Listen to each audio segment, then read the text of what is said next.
aussi de personnalité histrionique. Ah!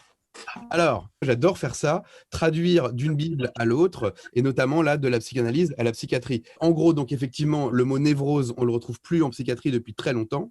L'équivalent plus ou moins des névroses, si on prend un manuel de psychiatrie, ça va être les troubles anxieux. Sauf que les troubles anxieux, n'importe qui peut en avoir. On peut être psychotique et avoir des troubles anxieux. Et donc, c'est à la limite, finalement, l'intérêt de ces catégories-là, c'est que ce qui ressemble à la névrose en psychiatrie, on peut le retrouver dans toutes les structures. Dedans, on va retrouver l'attaque de panique. L'attaque de panique, c'est quand même plus souvent des personnes qui ont un fonctionnement obsessionnel, puisqu'il y a cette angoisse de perte de contrôle très souvent. Et justement, la grosse fragilité de l'obsessionnel, c'est ce besoin de maîtrise. On va retrouver les phobies, sauf que selon moi, les dimensions phobiques, on va le retrouver aussi très souvent chez les névrosés obsessionnels. Et puis on va retrouver les TOC, donc troubles obsessionnels compulsifs. Et donc là, on voit dans ce qu'ils appellent les troubles anxieux, on retrouve énormément d'éléments du fonctionnement obsessionnel. Par contre, la névrose hystérique, il n'y a plus grand-chose. Alors, pour l'info, pourquoi est-ce qu'ils ont retiré le terme hystérie? C'est tout simplement parce que c'est des associations, l'Association américaine de psychiatrie, et ce sont les psychiatres femmes américaines qui, à un moment donné, ont gueulé, on a marre qu'on nous traite d'hystérique, parce que le mot hystérie vient du mot utérus, donc c'était au départ une névrose de femme.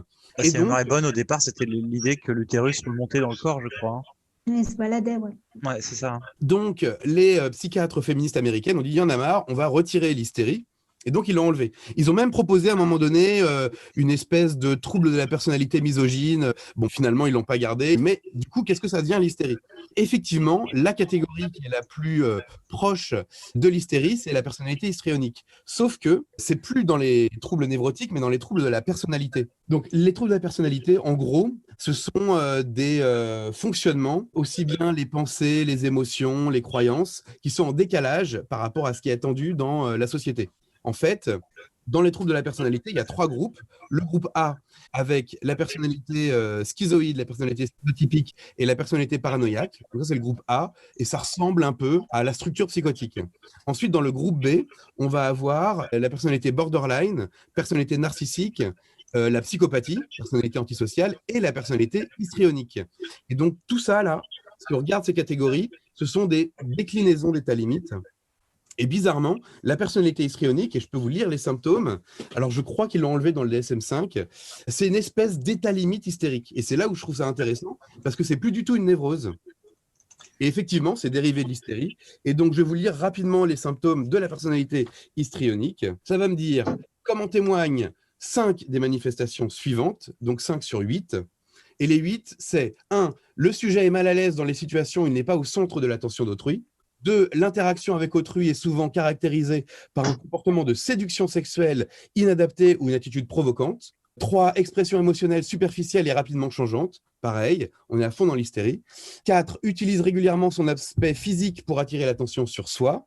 5. Manière de parler trop subjective mais pauvre en détails. 6. Dramatisation, théâtralisme et exagération de l'expression émotionnelle. Donc ça rejoint ce que je vous décrivais du type qui déborde de sentiments amoureux, un truc, c'est incroyable ce que je ressens, c'est complètement fou et tout. Puis finalement, 2 jours après, ça disparaît. Ou ces personnes en soirée qui vont vous dire « Non, mais toi, t'es trop ma meilleure pote, mais je t'aime trop. » Et puis 5 minutes après, vous allez l'entendre dire ça à quelqu'un d'autre. Mais elle le pense, mais bon, bref. Cette suggestibilité est facilement influencée par autrui ou par les circonstances. Donc c'est pareil, l'aspect suggestible, c'est un des éléments au départ de la névrose hystérique. Et enfin, considère que ces relations sont plus intimes qu'elles ne le sont en réalité. Voilà tous les éléments de la personnalité histrionique. Donc on retrouve tous ces éléments-là, sauf que c'est dans les troubles de la personnalité. Et donc, la personnalité histrionique, c'est une espèce d'état limite hystérique. Et du coup, puisque la névrose n'existe plus en psychiatrie et que ce qui ressemble plus à l'hystérie, c'est un trouble de la personnalité, et bien figurez-vous que dans le groupe C, qui sont des troubles de la personnalité anxieuse, on va dire des espèces d'états limites névrotiques, on retrouve la personnalité obsessionnelle. Et donc là encore, ce n'est plus une névrose, c'est un trouble de la personnalité, mais ça ressemble vachement quand même à la névrose obsessionnelle. Donc je vous les lis très rapidement. On a préoccupation pour les détails, les règles, les inventaires, l'organisation ou les plans au point de vue que le but principal de l'activité est perdu de vue. Bim, on est à mort dans la névrose obsessionnelle. Perfectionnisme qui entrave l'achèvement des tâches, par exemple, incapacité d'achever un projet parce que des exigences personnelles trop strictes ne sont pas remplies. 3, dévotion excessive pour le travail et la productivité à l'exclusion des loisirs et des amitiés, entre parenthèses, sans que cela soit expliqué par des impératifs économiques évidents. 4, est trop consciencieux, scrupuleux et rigide sur des questions de morale, d'éthique ou de valeur, sans que cela soit expliqué par une appartenance religieuse ou culturelle. 5, incapacité de jeter des objets usés ou sans utilité, même si ceux-ci n'ont pas de valeur sentimentale. 6, réticence à déléguer des tâches ou à travailler avec autrui, à moins que les autres ne se soumettent exactement à sa façon de faire les choses. 7, se montre avare avec l'argent pour soi-même et les autres. L'argent est perçu comme quelque chose qui doit être thésaurisé en vue de catastrophes futures. Et enfin, 8, se montre rigide et têtu. Et donc, vous retrouvez ce qu'on a vu tout à l'heure, les deux fonctionnements, sauf qu'on n'est plus du tout dans la névrose. Et ce que je trouve aussi intéressant, c'est de voir que finalement, les théories, comme disait Toby Nathan, elles ont besoin d'invalider les théories précédentes pour exister.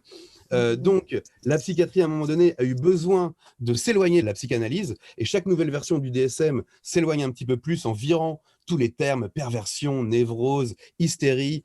Et puis, on va retrouver des catégories comparables, mais qui ne veulent pas dire la même chose, puisque dans l'un, la névrose, c'est la norme, et dans l'autre, les troubles de personnalité, c'est justement des personnes qui sont en rupture avec ce qui est attendu dans les normes. Et c'est génial parce que ça apporte une vraie conclusion, je trouve, dans le sens où ça répond à la question qui est en fait le pourquoi est-ce qu'on ne met pas forcément des étiquettes à tout le monde. Bah, tout simplement parce qu'en fait, les étiquettes, elles en disent plus long sur les gens qui ont créé ces étiquettes que sur les gens sur qui on les pose.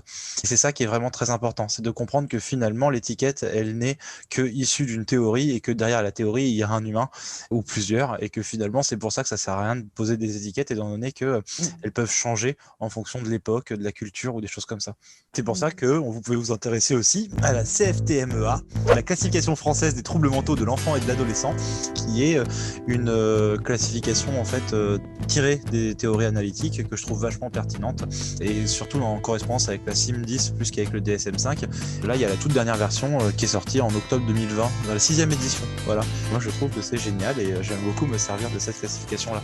Psycho killer, qu'est-ce que c'est? Fa fa fa fa fa fa fa fa fa fa. Better run run run run run run run away. Oh, psycho killer, qu'est-ce que c'est?